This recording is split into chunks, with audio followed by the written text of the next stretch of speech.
gens qui étaient exilés sur l'île de Patmos.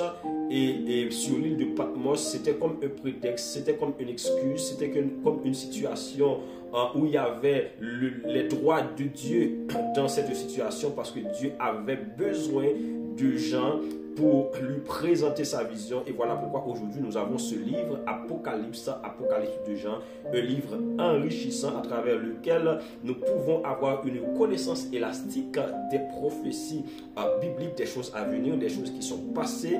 Et ce livre aussi nous enseigne comment est-ce que nous devons nous préparer pour l'avènement du Fils de Dieu, pour l'avènement de Jésus-Christ. Jésus-Christ reviendra certainement, sûrement. Le retour de Jésus-Christ est imminent, c'est-à-dire aujourd'hui, mes bien-aimés. Ce livre qu'on appelle l'Apocalypse, Apocalypse de Jean, c'est un livre extraordinaire qui nous apprend beaucoup de choses sur la vie chrétienne et la façon dont nous devons nous préparer.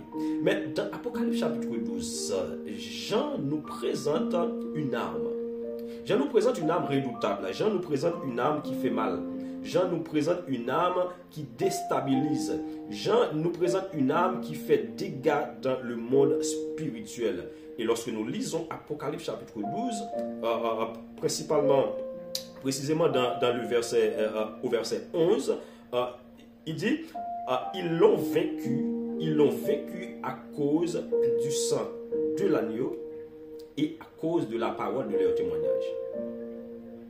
Ils l'ont vaincu, non seulement à cause du sang de l'agneau, mais aussi à cause de la parole de leur témoignage. Mais bien aimé, à travers ce texte, lorsque nous essayons de radiographier le texte, de comprendre le contexte du texte, l'esprit du texte nous révèle, nous présente cette arme qui est le témoignage. Le témoignage, c'est une arme redoutable. Le témoignage, c'est une arme qui fait mal. Lorsque nous témoignons, lorsque nous déclarons ce que Dieu y fait dans notre vie, lorsque nous avions été témoins des droits de Dieu dans nos affaires et que Dieu a mis foyer à bras étendus, il a pu nous secourir, Dieu il nous a délivrés, il a fait pour nous de grandes choses et nous sommes dans la joie et que nous arrivons à le déclarer, à témoigner, et bien glorifier Dieu, témoigner la grandeur de Dieu. Jean présente ça comme étant une arme. Lorsque tu rends gloire à Dieu, lorsque tu déclares publiquement que le Seigneur il est vivant, lorsque tu déclares que Dieu il est fidèle, lorsque tu déclares que Dieu il est puissant, dans le monde spirituel, tu rappelles à l'ennemi qu'il a menti. Lorsque tu déclares ce que Dieu il a fait dans ta vie, tu rappelles à l'ennemi qu'il a menti. Je ne sais pas sur qui l'ennemi avait déjà déclaré des choses négatives. L'ennemi dit que tu ne vas pas réussir. L'ennemi dit que tu ne vas pas te marier. L'ennemi dit que tu ne vas pas prospérer. L'ennemi dit que tu ne vas pas enfanter. L'ennemi dit que tu ne vas pas avancer. Mais lorsque Dieu il a pu te sortir de ces genres de situations, des situations difficiles, lorsque Dieu il fait des choses dans notre vie, comme il l'a fait pour Anne, comme il l'a fait pour Moïse, comme il l'a fait pour David, comme il l'a fait pour Joseph, alors mes bien-aimés, nous ne pouvons pas rester bouche bée, nous ne pouvons pas rester silencieux, nous devons témoigner la grandeur de Dieu.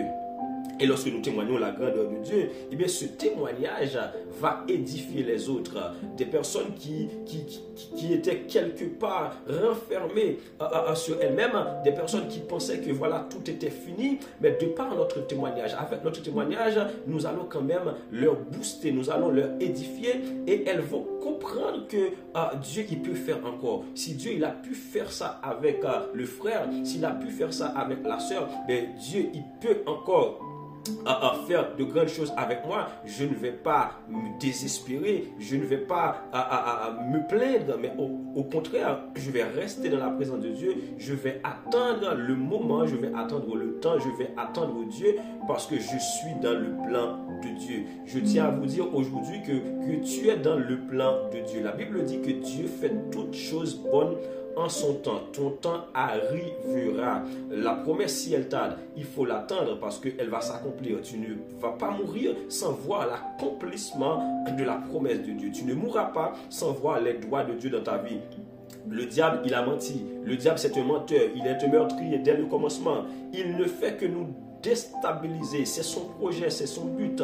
Mais nous devons avoir la foi nécessaire pour savoir que Dieu peut tout. Rien ne lui est impossible. Et lorsque Dieu il arrive à faire quelque chose dans notre vie, nous devons témoigner, parce que le témoignage édifie les autres. Le témoignage, c'est une arme contre l'ennemi.